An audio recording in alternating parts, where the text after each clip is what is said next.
So now he's got to feed himself along with the addiction. And so he started to sell his celebrity status just to get money. He started doing things on like the telethons, like Jerry Lewis Telethon, and celebrity game shows like Wheel of Fortune, Hollywood Squares, Jeopardy, Price is Right. But those things were just so few and far between.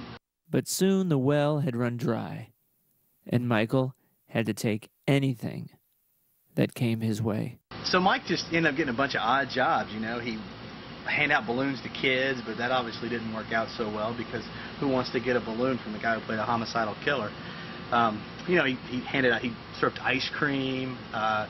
He was an assistant speech therapist for a while. I remember finally he landed a job at the local fast food place, but that didn't last long either. Heck, he couldn't even get Employee of the Month. In the time that Mike was gone, the studios went ahead and put out Halloween's 4, 5, and 6, and it probably took Mike even farther down the drug hole.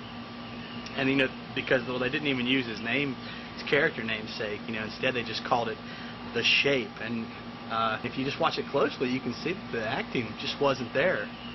It's kind of like Pauly Shore trying to do Shakespeare, It just ain't gonna happen, man. Failure after failure haunted Michael until his addictions completely took over.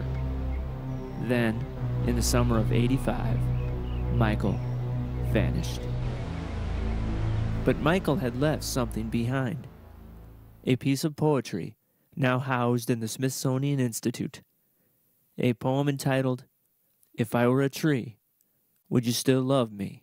If I were a back, would you scratch me? If I were a mule, would you still pack me? If I were a ghost, would you still scare me? If I were a tree, would you still love me?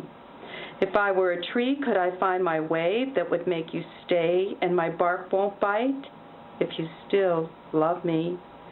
If I were a tree, could I grow in your yard so I'm not very far? So please love me. If I were a pet rock, would you still skip me? If I were a bad dream, would you still journal me? If I were chai tea, would you still drink me? If I were a hypoallergenic pillow, would you drool on me? If I were a tree, would you still love me? Would you still love me? We'd all pretty much given up hope on Mike. Kind of figured that we'd hear from either police or maybe on the news that they found him dead in some ditch or back alley, but I'll never forget that day, June 9th, 1995. That's the day I got the call. Yeah, I got Mike to make the call. I couldn't believe I found him there. Oh my gosh, I'm a huge fan. I saw him and I knew he needed help, and I was like, dude, you gotta make the call. So, oh my God, I can't believe, he's my hero. He's like right here on my hero chart. Right, or right here. I guess right here. It just kind of depends on the size of your hero chart, Yeah, I remember it was about 3 in the afternoon when I got a call from this very phone booth. And it was from Mike, and he sounded terrible, like the life had just been sucked out of him. But I got in my car and I went down and picked him up at Quail Hollow. It's right over here, the place I found him. Come on, follow me, I'll show you. Here it was. It was right there that I picked him up. You should have seen how bad he looked. It was unbelievable. His hair was all matted. His face was white as a ghost. It was... Guy needed some serious help. It was really sad, really, really sad. But Michael needed help fast. His friends enrolled him in Love First, Love Last, Love Later.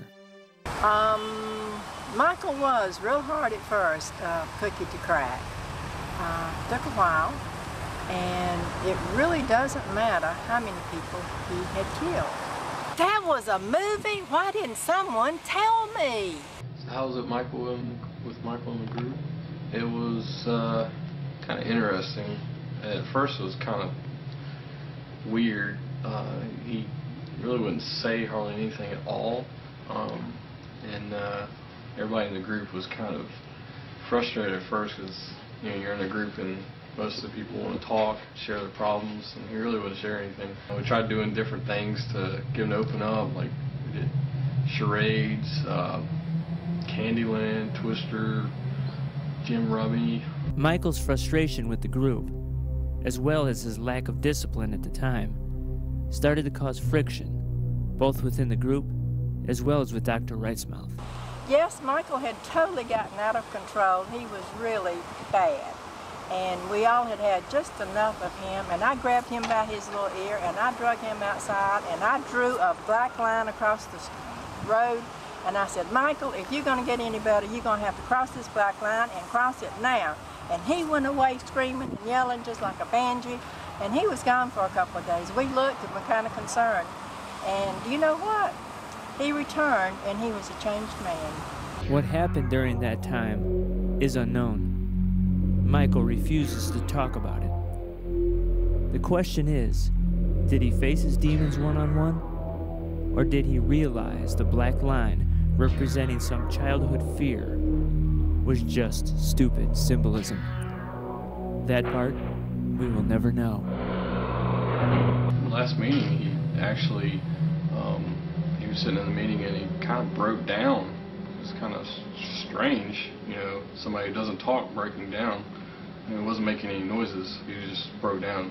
And he wrote on this, grabbed a piece of paper, and it's kind of strange. I don't know what it really meant, but wrote on a piece of paper, free, and then he drew a line above it and below it. In all my years of experience, I have never seen a mass murder change as quickly as Mike did. What? He wasn't there for that?